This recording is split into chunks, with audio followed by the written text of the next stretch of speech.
Okay, today I have got my precision stones out and I've just prepared the fine surface on them.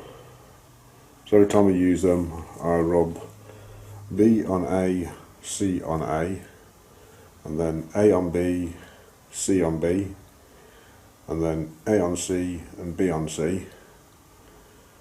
And I do that a few times, including washing them. On the last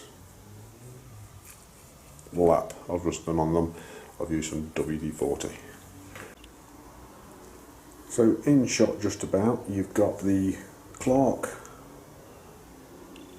milling machine, the new milling base with the adapter plate on it, and the riser block.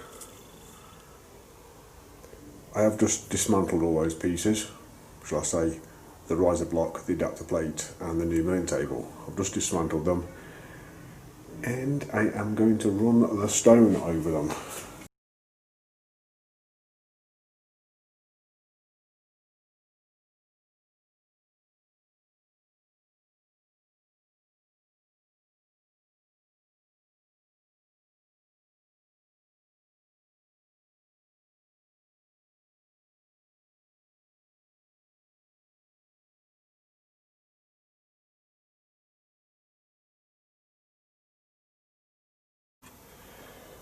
Okay, I think you get the gist of that.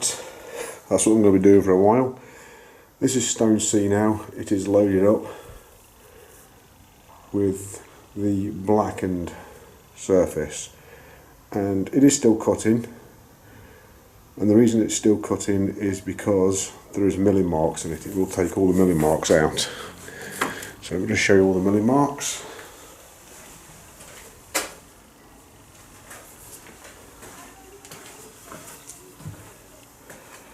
So the edges are getting smooth and all the milling marks are coming out the centre and getting smooth. That high point is being completely taken away and you can't even see that one anymore. That was another high point just there, which is now taken away. And a few more dots around here and one big one there. Okay, so they're stoned. That is stoned.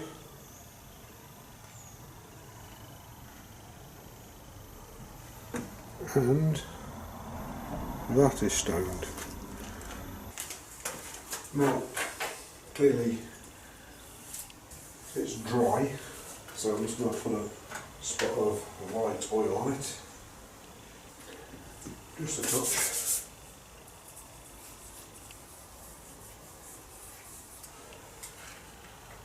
And then on the underside, where it's going to make to. Just protects it from rusting. So we have a nice coating of oil on that as well. Try not to touch it too much where it's going to be mating.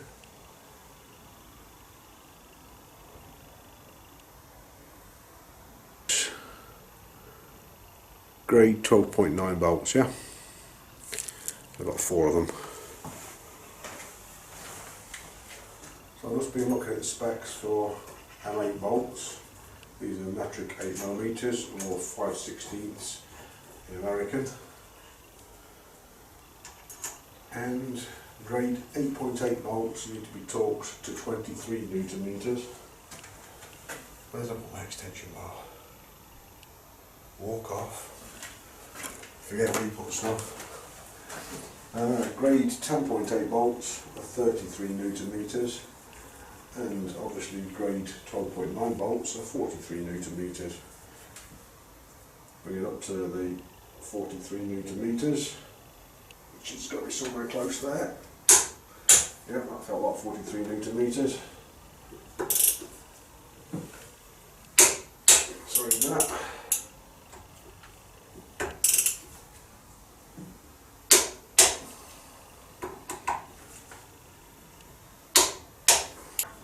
I'll go for the torque.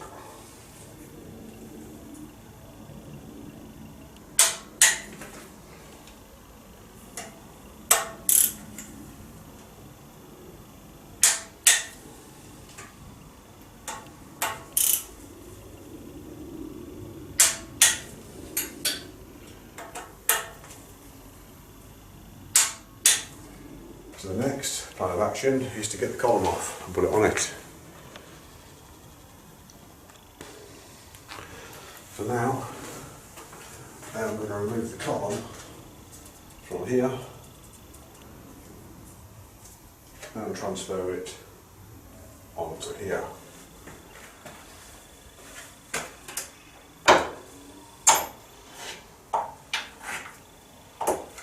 Here we go. I've got the right spanner. Yes, I have. That was tight. That wasn't as tight. What was that? What that one was. Here we go.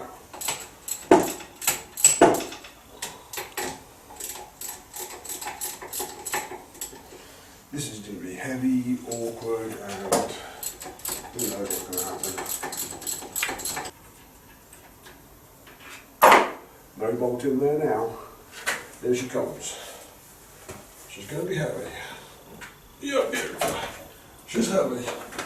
She's heavy. She's heavy. Can we put her down somehow? Oh yeah. Off she comes. Alright, don't smash the handle. Check out the bottom of the column. I'll bring you down and show you the bottom of the column. Right, so here we are at the bottom of the column. It is hollow, all the way up. Oh, you can see that.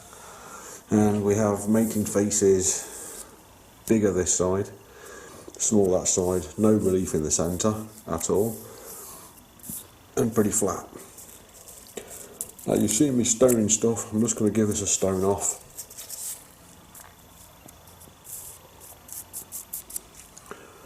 And then we're going to see if this bolt hole pattern is as I thought it was. Okay, what we're looking at here is the old mill base, which is probably going to be used on the drill press now.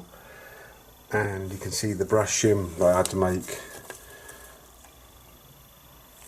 That was to get the tram correctly in line. Oh dear, I've dropped it now. Where's that gone? Try to keep it in the same orientation. That way. Okay.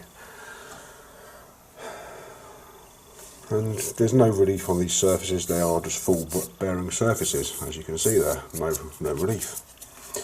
Now let's go and have a look at the new. I have similar. So I have full bearing surface, not a problem. So I was hoping that was going to be the case, and the two holes in the centre are just from what this was used for in the first place, so they're not being used, and we haven't tried these yet. Anyway, let's go down to the column. This is the column, and as you can see I've put red Sharpie all over it. Now I will try and do this one-handed so you can see what's happening. I've just been stoning it off with me cheese block A stone. That's the one that's really worn on one side, that's why I call it cheese block. And I've noticed some weird stoning patterns. I want to see where the high spots are. So, if I can, where's my coarse side? That's my coarse side. Let's just have a couple of strokes up and down here and see where it takes it off. Aha. As I thought, there's a high spot just here. So what I think I'm going to do is I'm going to get the angle grinder and do some angle grinding scraping. Well, literally I'll just be nicking that area there. The other side looks completely flat. Now,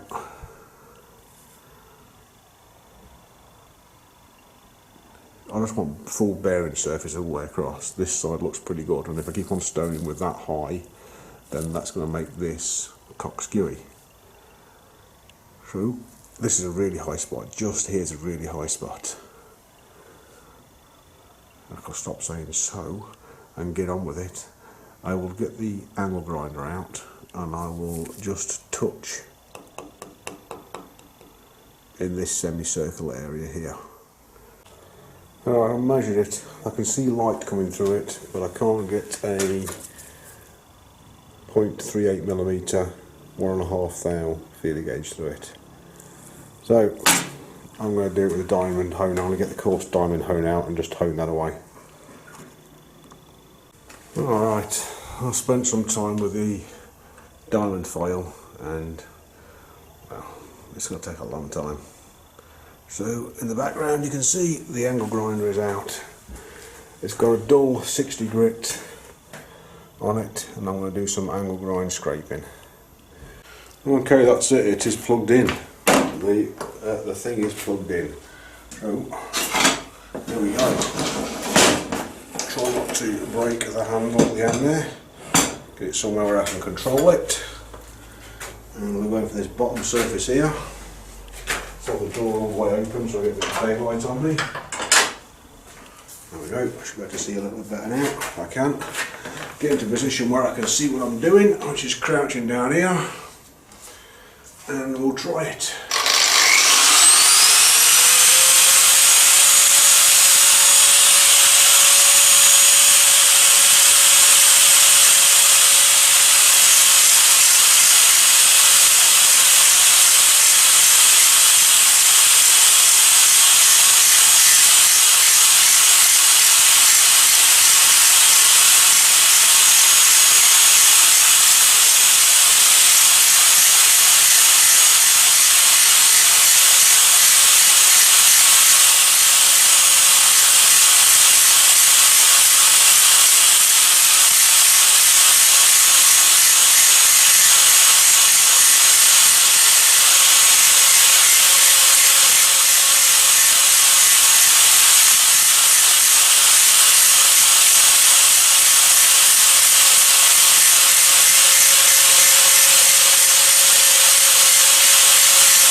Another diamond. I've just moved everything, so diamond is here. So give that a bit of a diamond off.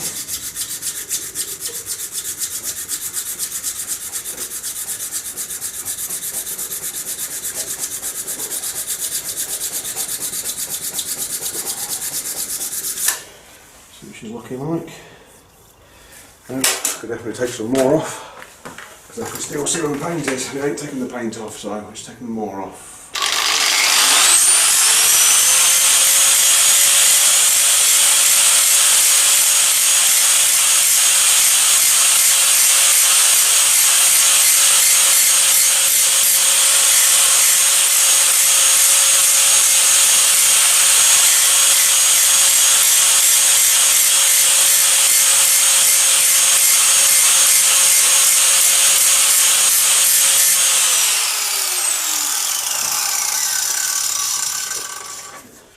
Cross it the diamond again.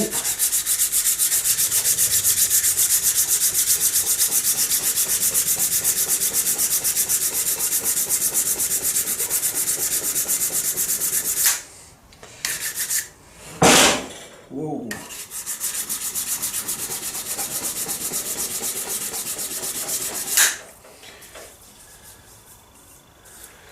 Now I'll give it a bit of a stone.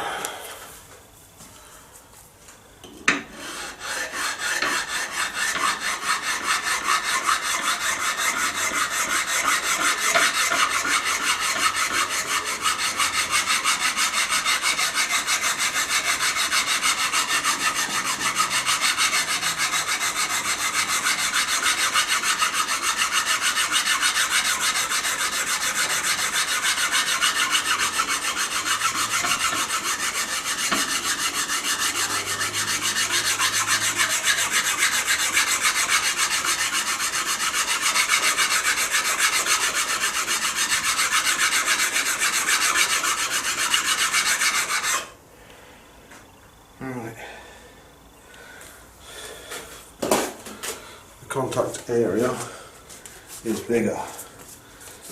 It is a lot bigger. Let's just see about how big it is and how much more I want to take off. Sharper. This is the offending item.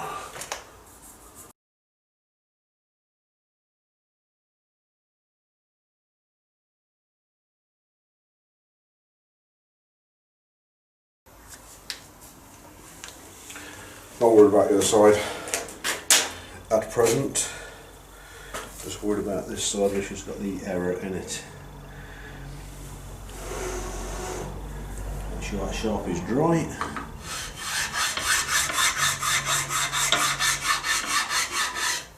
Let's see what we've got. I'll bring you in and show you.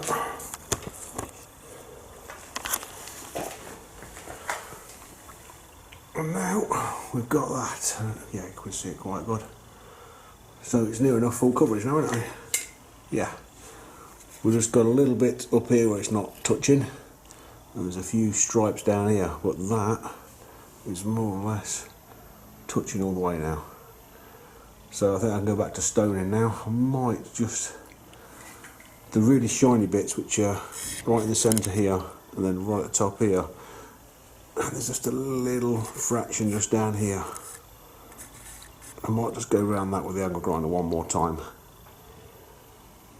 But you can see what I'm doing. You can see how flat it is, because that's a flat stone going across it. And we're getting scratches all the way down here because I've got bits embedded into it now. I'm going to have to change stones in a minute. And in fact I'll have to change stones next time because I've just got all the grinding dust in it, haven't I? I didn't clean it properly. But yeah, I might just grind it one more time around in this section here and then that just little section around there. And this is still a bit light around, a little bit on the edge there and a little bit down there. Yeah, I'll do that. And then I'll bring you back for the install after I've got that just how I want it. So I'm reasonably happy with that. See if I can get the shot that you require. And there's one low spot, you can see it. Can you see it? I am not messing about just for that little low spot, it is just there. See it? Okay, there might be another one on the other side of that hole as well, just a little hollow. There you go, you can see it there now, yeah? It's minute. Good enough. Good enough.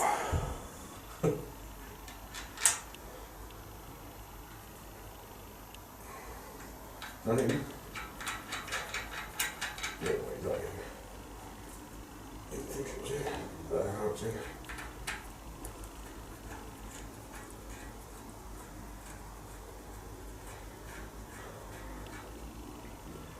So that's one bolt reasonably tight. The opposite at the rear.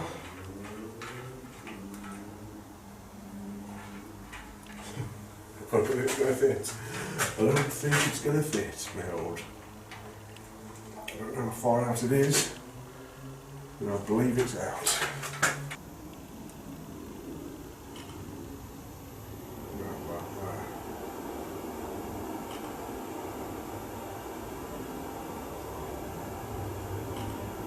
I can't believe that ain't going in. I just cannot believe that ain't going in. If I remember, when I do the video, I'll put a couple of those shots up to show you how close that hole is. So I think I am half a millimetre out on the measurement. I used a whole number. I was going to put a half number in, but I thought it can't be a half number surely. But it is a half number, and the bolt hole, so it's really one of my other videos.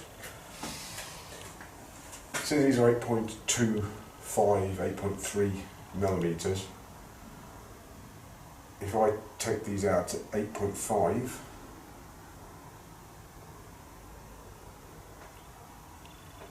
that should be good.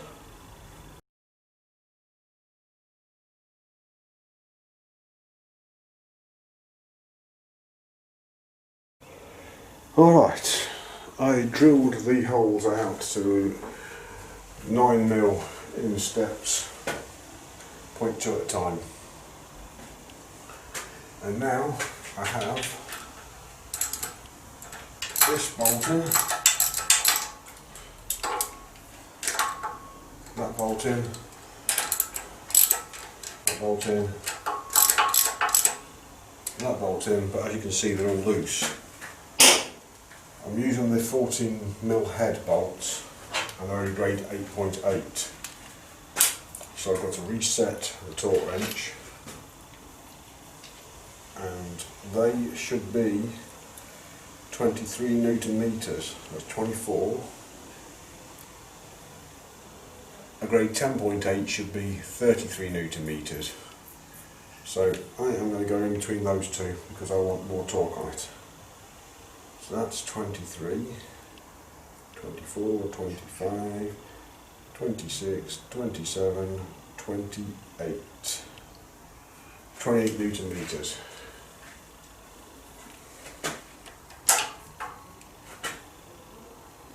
And between the collet, which is there, and the table, we now have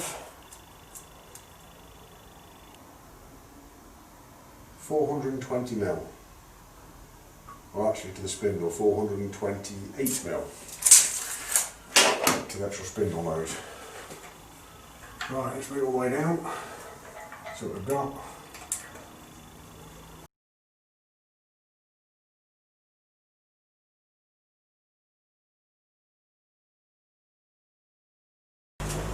How far from the end is it? Well, it's nearly off of the rack now. I've got grease all over my fingers now. Hold on. I'll also have to jack it up afterwards. Right, that is all the way out of the lead screw now. It's all the way out of the lead screw. So I will need 40 mil plus 50 mil. I'll need a 90 millimeter longer. So let's say 100 milliliter, yeah, 100 milliliter screw, 100 mil longer lead screw. And at the present time I am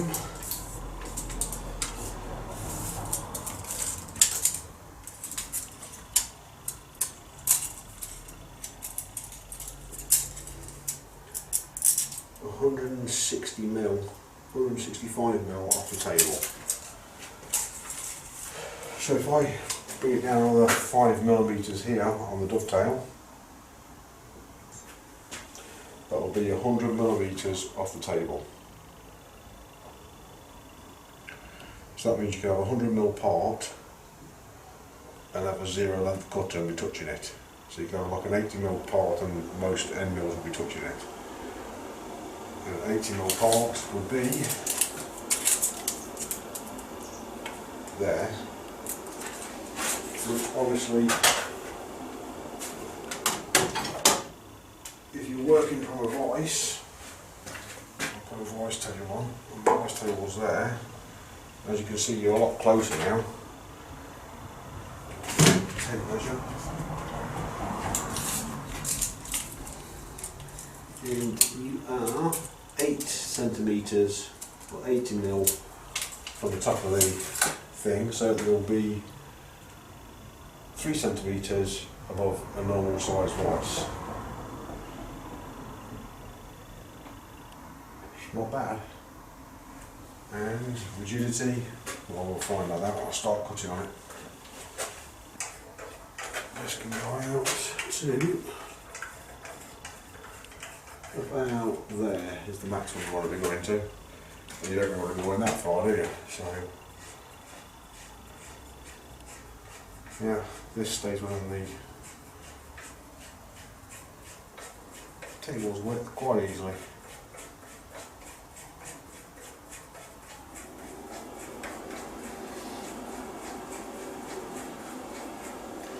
And that means I have a usable travel of 150 millimeters in the safety zone. So I can put the vice on how I want it, just there. And a 100 mil opening vice, which is what that is. It will never be ever extended, which is what I was looking for. And then the travel in the X direction is a lot better. So, well, I don't want to work on the Bridgeport, I just want the little milling machine, or I've got something tied up on the Bridgeport. This is now capable of drilling holes without hassle for a start. Easily, very easily drill holes now. I've got that much extra height.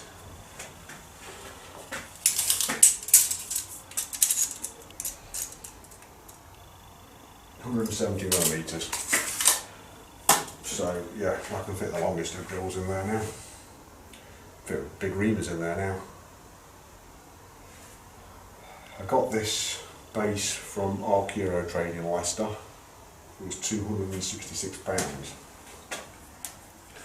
The other option would have been buying the next size milling machine up, which I wasn't really interested in doing, which is £2,000.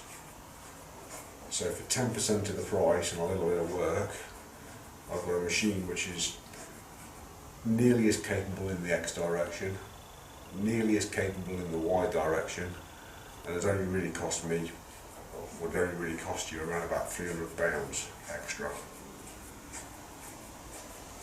And I've made myself a nice base unit as well. And the thing is just nice. It's just a nice height to work at. You can see it. For me, you might want to make the base a little bit lower if you're going to make one of the bases.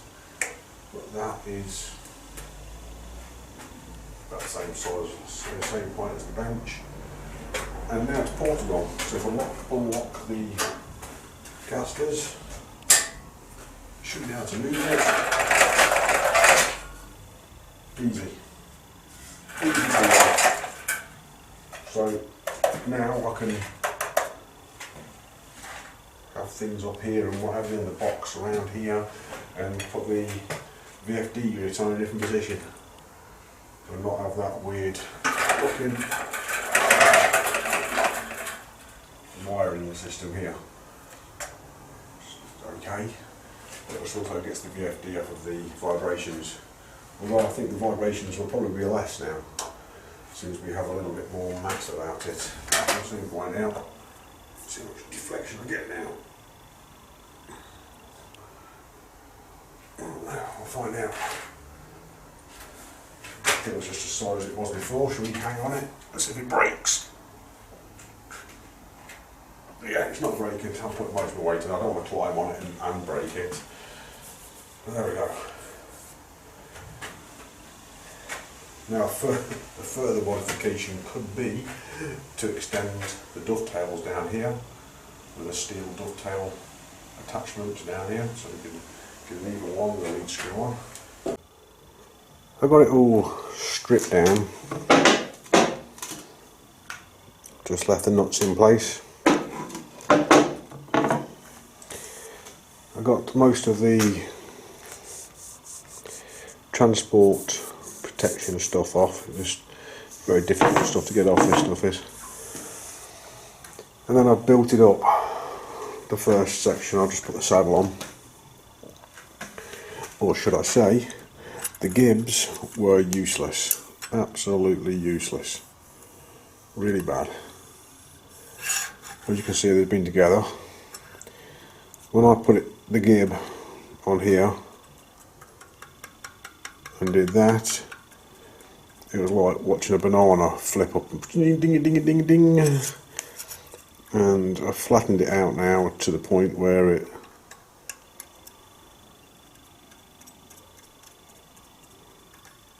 there's a bit at the end there I still need to get out, just here. See it? So I'll just get that out as well. So the gibs are like bananas, and this way as well.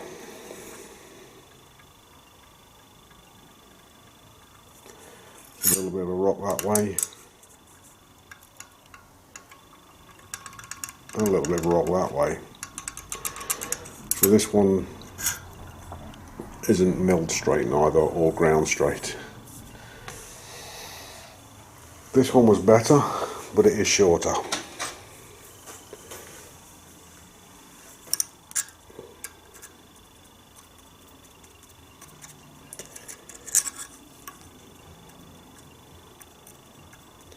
A lot better. I've managed to straighten it up pretty well.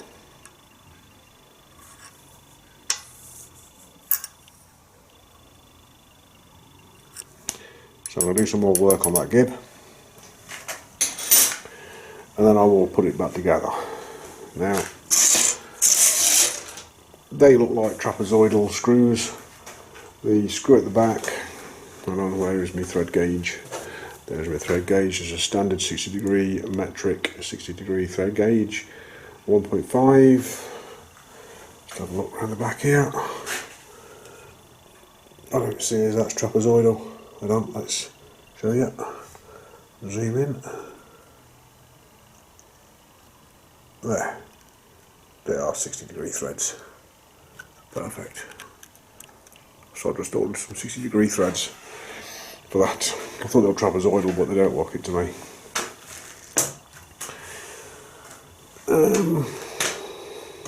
When I fitted the saddle, it's got a tight spot.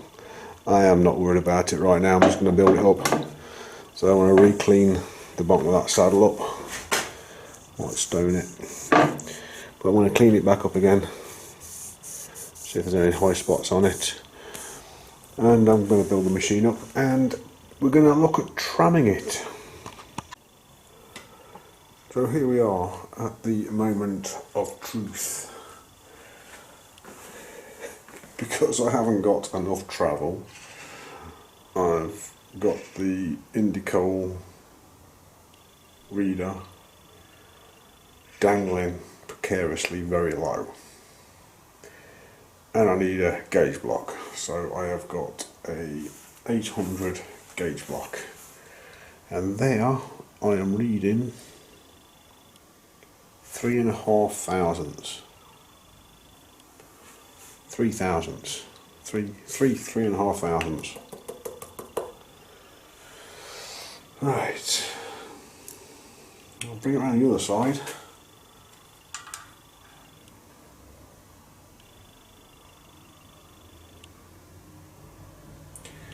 And I am reading -1 thousandths. There's 4 thousandths difference front to rear. So it is leaning backwards slightly. Leaning backwards. No, I don't think I've got that right. I think it's leaning forward slightly. Let's see if I push it backwards. Yeah, if I push it forwards, well, I can influence that quite a lot. Let me show you what I was doing there.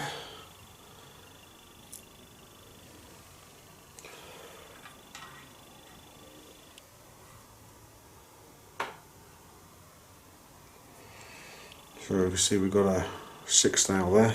You can see that. I can't see what's happening. Let's see. Maybe not.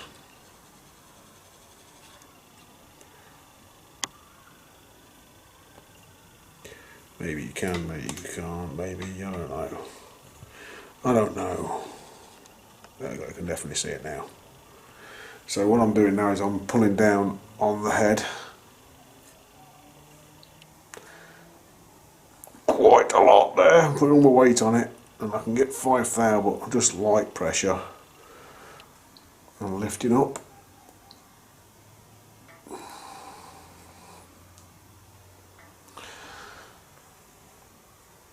So there's a good 15 thou of play in that, which will need to come out. That's just the flex in the machine. It's always had flex in the machine. So we'll take that as a 5 thou reading. Yep. And I'll spin it round to the back.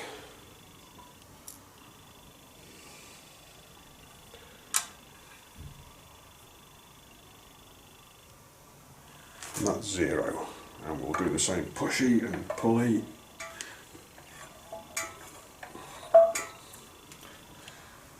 That's 0. Until I get 2 identical readings, I am not giving up.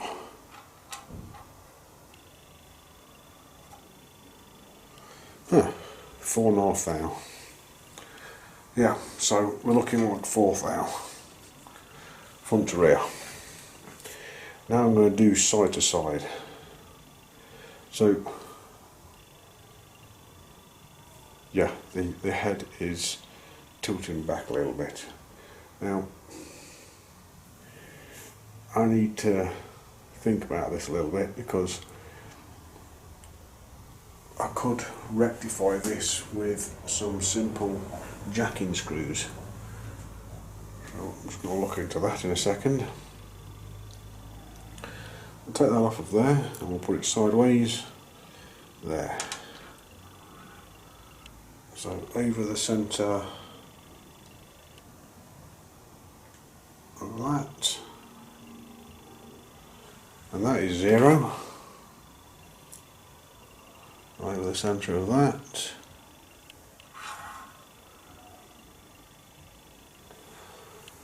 and that is 6. Obviously I can do this as well. So it's, let me zoom you out a little bit.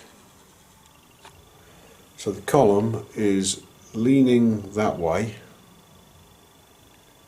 Only 6 thou this time, it was 20 thou last time, so all that work I've done at the bottom of the base here has made a big difference. Or all of the inaccuracies in everything that I've done has brought it into position, or the other base was useless. I'm not measuring the other base to see if it's useless. Anyway, I need to move the column 6 thou as we're looking at it to the left, and 4 thou backwards. So if I just put a 2 thou shim at the back and a 3 thou shim at the front, and we'll see if that gets it somewhere in the ballpark.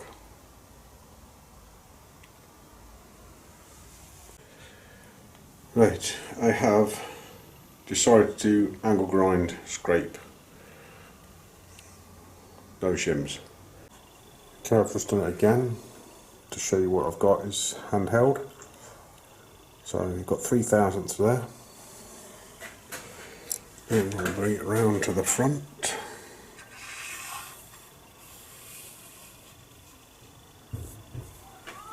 And we've got a 0 there. Yeah, 0. Okay, and then we shall bring it round to the side over the gauge block, obviously, greatest way of doing it. We'll bring the gauge block in and then we're zeroing it out. So I'm just using the fine adjust up here to zero it out. There, 0. We'll come back out, we'll come back in, and just adjust it a bit more. 0, come out, come back in, 0. So we'll repeat that again, come out, 0. That's exactly over the T slot, as is that. Just make sure, exactly over the T slot. Yep.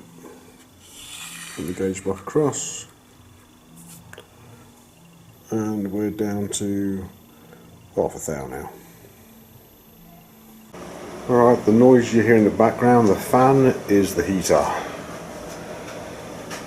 I've just removed the column for hopefully what's going to be the last time. I've been going through iterations of getting closer. Yesterday I made a big balls up and overground it the wrong way by 15 thou and went past the other way 5 thou. So I've slowly been getting closer and closer and closer, closer and closer, and now we are at this stage. I'm using that diamond hone there, which is fallen to pieces but still works, and the A block, which is wedge shaped, and this is what it looks like at present. Let's see if I can get a zoom in. Okay, so you can see some shiny bits where the diamond has hit it. They are obviously the high spots. Now I need to take off high spots back here and high spots back here, and this whole surface by a little bit. Now to highlight those high spots so I can see them, I will use the cheese block. But because I can see them so well as I've just took it off, the first grind I will do without the cheese block. So I'll just set you up and show you the first grind. The fan is the heater. The grinder is going to come on in a second. You've got a pretty good view of these surfaces now. So I will show you how I am angle grind scraping. So I can see the shiny spots now. And I've got to drop the back of the comb now, like I said. So, in we go.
Right, I think you can see I've gone all the way around this face here, took all the shiny bits off, and I've took half the shiny bits off of this spot. I haven't got much to go, I've got 2.5 out, so I am just going to go from around about the bolt area, all the way down this surface, and all the way down that surface. I don't know exactly where to go, because I've just got a complete mess on there. So we'll wipe that mess off and give it a quick rub with the flatstone, which will reveal where the high spots are. So now I think we can see all the high spots again now. I can't really see the camera lens that great, but I can see this really great now. So we've got really good bearing surface all the way around on this side here, and not bad around here, but it's not pivoting backwards this side, it's being a bugger basically. So I've got to split that bolt hole in half and then take some down this side, which may take that side off, but well, let's see what happens. So this is back on again and not happy. Got to thou that side. A little bit on the other side.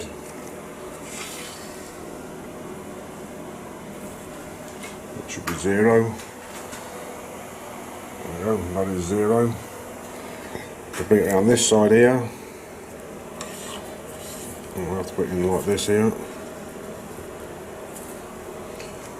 So that's showing 2. And the other side will be showing -1.5. If I am correct.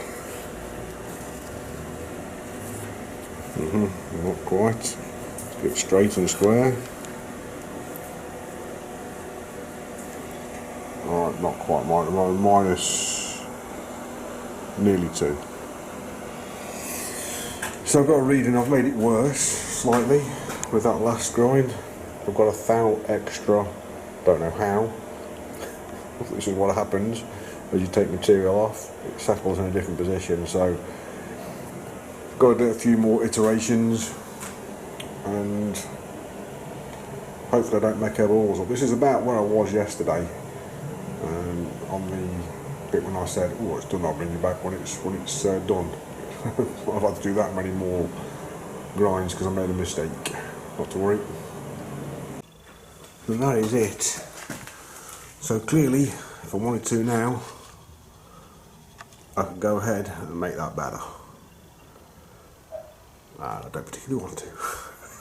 I've been doing this for a long time now, and it ain't bad at all. It is not bad.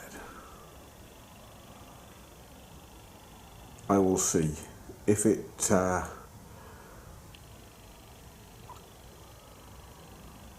still needs adjusting, i.e. moving forwards, which it might do, then I might come in and just touch these areas here. I've just stoned it. I don't want to take any more off. There ain't a lot in it.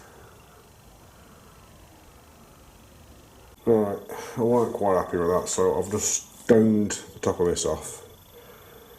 And it's took a lot of the machining marks out of it now. And it made the print even better. So, you know, this side's got very good contact near enough all the way around, and this side's got good contact all the way down that side and a little bit across the bottom. So, if we've got zeros all the way around now, I am happy at that. So bear in mind that is just a mill finish. And zoom in. Most of the machining marks were taken out with a short stoning. Still a few there. It's not really, you can't really pick it up on the camera. It's very difficult to pick up, but anyway, most of the machining marks have gone now. You know, I was holding the camera all the time. I pressed the record button and it just cut out. So whatever the cutout time is on a Sony HDR camera, whatever it is, I can't remember what type it is. That's how long I was waffling on for. Anyway, I've got all the measurements I want. So over 14.5 centimetres of travel.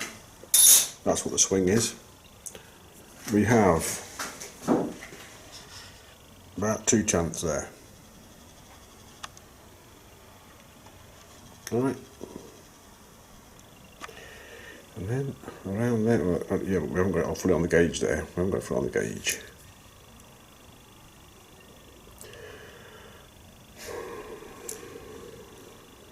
There's some dirt underneath it. Oh man, I'll be messing about. So around about 5 to, that's what I was getting before. Around about half thou. Round about. Around the other side. Oh, all over the shop. Where are we looking? There we go. Gotcha. Right over the centre of that. And we'll bring this in again and bring it in. And I haven't brought it in properly because clearly it hasn't been brought in properly. There we go. It's about 2/10. So there's about 3/10 deviation side to side. And then in there. Bring it all the way in. Oh, just bumping in down to everything. An almost exact zero there. Around to the side. Bring it in parallel. And across here. And bring it. I know there's something underneath. I can feel it. Just feel it's like a granule or something.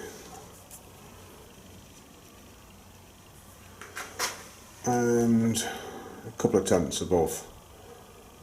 So they're all within about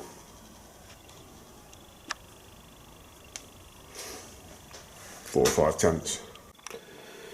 Right, it has been a long time since I've been able to use the Holbrook, and the parts are in. I've got 2 oil seals. I couldn't find metal reinforced git seals. I did search. I would have preferred to use git seals, but I couldn't get any. Now the original Hoffman bearing, I've got another made in England bearing. It's not a Hoffman bearing, but it is made exactly the same way. So hopefully it's a good bearing. The 2 lay shaft bearings, thrust bearings, well, I got those, they were cheap, but they are thrust bearings, the same as this one that came out, which is probably okay, and that one there, which I haven't got out yet, which is just in there. I'll get it out. Right, so final disassembly is accomplished. I've got the cap out the bottom down there, you can see that hole there, and that is the back of that bearing there. As you can see, I'm just testing the shaft in there now, and they are thrust bearings, and this is the cap that came out of it. It's got a hole in it, and it's just a nicely machined piece of steel which backs up that bearing. On the other side of it is a cap with 3 bolts, and on this side, which pushes the 2 thrust bearings together. Now that is held into location with a dog point scrub screw right there, which I could not get out. It would turn around about quarter turn, but it would not come out, and it wasn't Loctited in. So what there is part of the grub screw there. See it? Just there, just so I get the threads off of it. The dog points fell out when I was cleaning that. I thought it was snapped off, I thought it was threaded in, but as I was cleaning it, it fell out. It's on the floor somewhere. Never to be seen again, but it is a dog point. So what I guess happened is, when I was turning those threads in back gear, the amount of pressure that was on that shaft was forcing the shaft that way, which forced that to move, as the cap with the 3 bolts ain't moving. The cap, which is a slip fit, a very nice slip fit, but just a dog point holding it in, could move. And the dog point is very weak, and I suggested it turned into an eccentric cam and moved that way, which allowed play in the bearings, which meant that shaft had about 1 millimetre of play up and down, which allowed the gears to disengage under heavy loads. Alrighty, we have the first project laid out up on the new riser block milling machine. I've got to do this because it's got to be done. Now I forgot something, so I must get that. Probably going to knock everything. Yep, so it's moved. Some more things are moved. But besides forgetting something, we are there. I'm getting all excited. And there we go.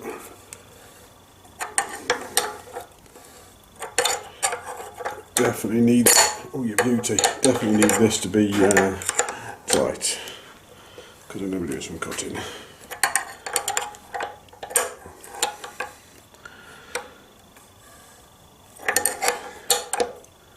So this little stud that you can see sticking out of this collet is 4.6 millimeters in diameter. And this is a 1 millimeter slitting saw disc. And I don't know if I'm going to be able to reach. Right. Well, that is full extension on the ram. That's 30 millimeters on the quill. We will take the part away from the cutter and see if now I can wind the cutter down low enough to get to it, otherwise this will just be a waste of time.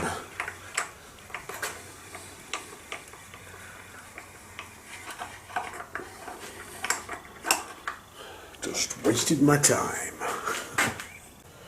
Okay, it is going to be the first job because I am now below centre. Oh yes, ER32 MT2 collet chuck to the rescue. Right, it might look similar but it's upside down and there is some parallax error on this. This might not work as designed, but we will soon find out. So And it's moving. So that's 1mm. That should be parallel with the top, and it is parallel with the top.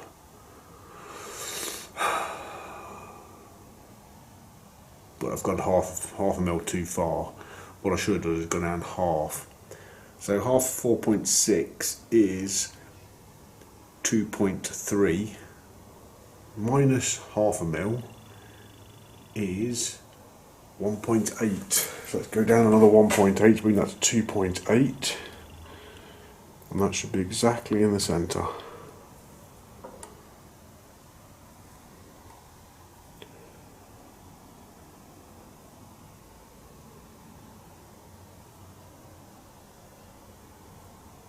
.8, does it look like it's in the centre? Decide how many millimetres I'm going to go in. Bear in mind this is imperial. I probably want to go in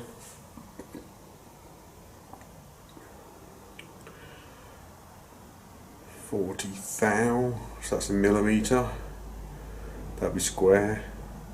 So we're going 60 thou, that's a mil and a half. We'll go in 60 thou.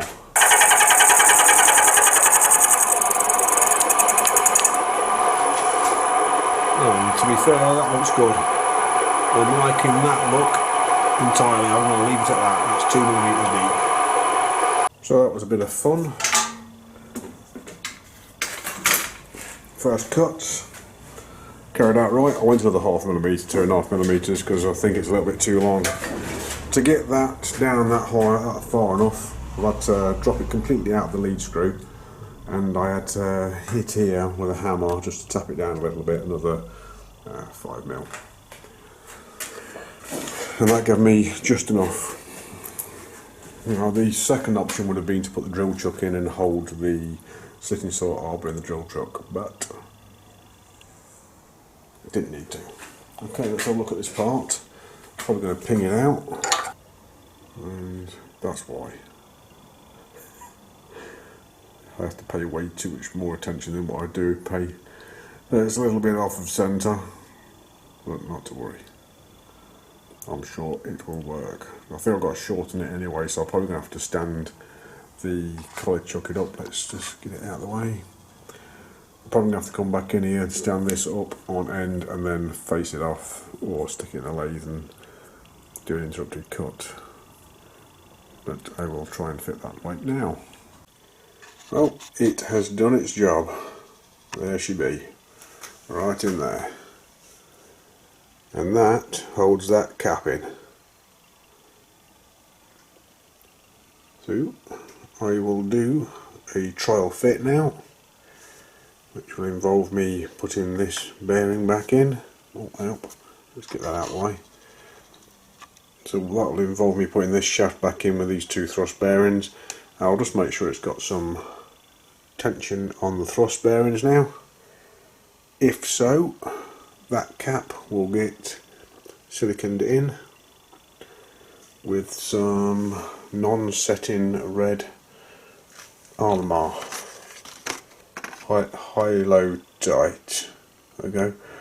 Red Hylotite non-setting compound. Oh yes! As you can see by the red staining everywhere, it is everywhere.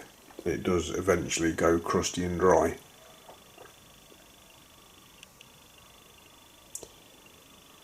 The little mini mill is working with the riser block on the new stand.